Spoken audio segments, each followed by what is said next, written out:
네, 한 주간의 정치권 주요 이슈를 짚어보는 주간 정치 시간입니다. 오늘은 국민의힘 전당대회를 둘러싼 갈등과 민주당 등 야3당의 행안부 장관 탄핵 소추안 등을 다뤄볼 텐데요. 오승용 킹핀 정책리서치 대표와 얘기 나눕니다. 안녕하십니까? 네, 안녕하십니까?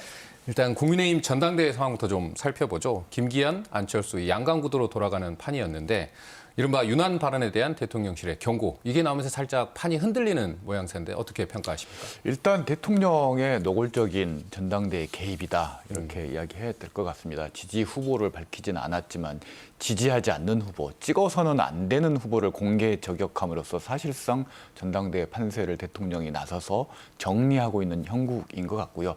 오늘 김기현 후보와 나경원 전 의원이 전격적으로 회동을 해서 세 번째 만남에서 나경원 전 의원의 지지를 유도해 nem으로써 전당대회 변곡점이 마련된 측면이 있는 것 같습니다.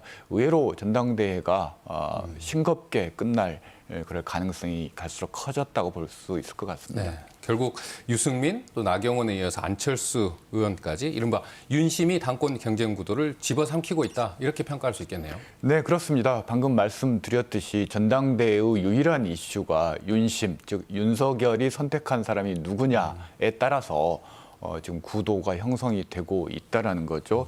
여론조사상으로는 김기현 대 안철수의 양강 구도로 보이지만 사실상 윤석열 대 기타 후보로 정리가 되었다라고 이야기를 할 수 있을 것 같습니다. 윤석열에 의한 윤석열을 위한 전당대회로 전락하고 있는 것 같습니다.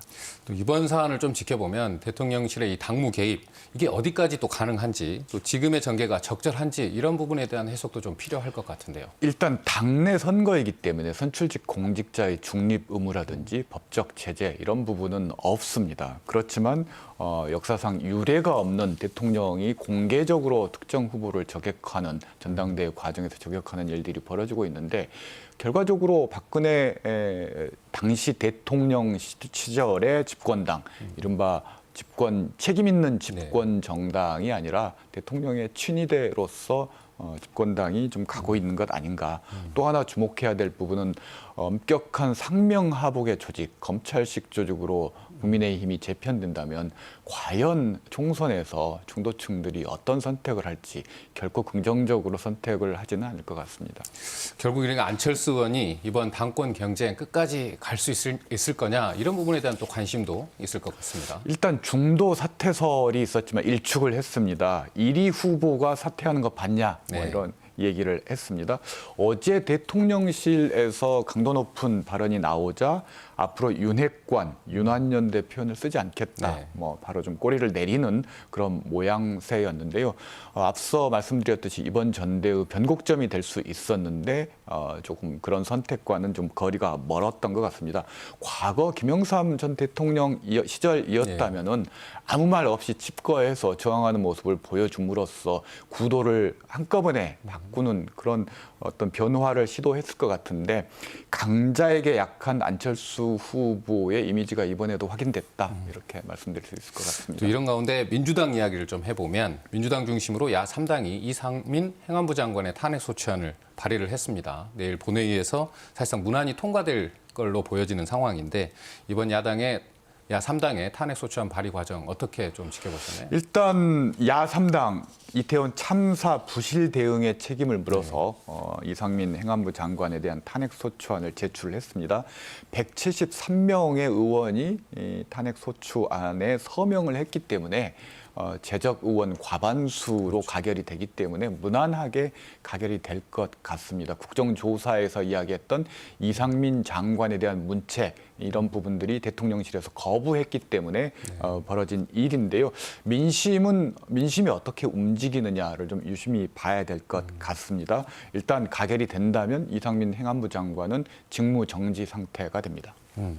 일단 어쨌든 그동안 헌정사에 있어서 첫 장관에 대한 탄핵 아닌데 이번 탄핵안이 사실상 민주당의 역풍이 될 수 있다, 또 이런 지적들도 사실 있습니다. 어떻게 보시나요?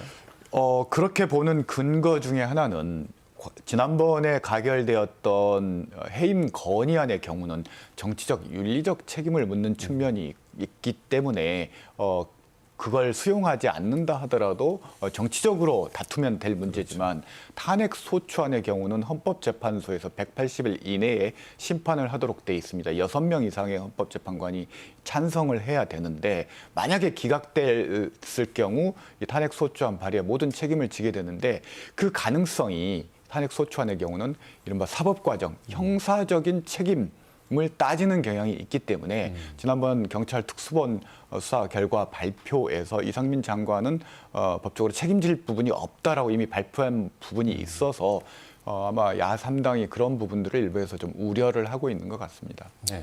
일단 마지막으로 또 지역에서 또 활동해온 천하람 지역 당협위원장이 국민의힘 당대표에 출마를 했습니다. 이 부분 어떻게 또 평가하시는지도 듣고 싶습니다. 일단 반윤 세력의 메시지를 전달할 스피커가 필요했다.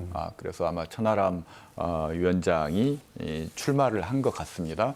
안철수 후보와의 관계 때문에 뭐 중도 사퇴, 안철수 지지하면서 중도 사퇴하는 그런 모양새도 기대하기는 어려울 것 같습니다. 긍정적이라면 천하람 의원이 지금 순천갑에서 활동을 하고 있는데 이번 전당대회 과정에서 그간의 활동에 대한 평가를 받을 수 있는 계기가 될 것 같다. 그동안 호남팔이 하는 거 아니냐, 본인의 정치적인 평판만을 유지하기 위해서 하는 것 아니냐, 그리고 이준석의 대변인 역할에 그치는 거 아니냐, 여러 가지 평가가 있었는데 이번 전당대회를 통해서 냉정한 평가가 이루어질 거라고 봅니다. 네, 지금까지 오승용 킹핀 정책 리서치 대표와 한 주간의 주요 정치 이슈 살펴봤습니다. 고맙습니다.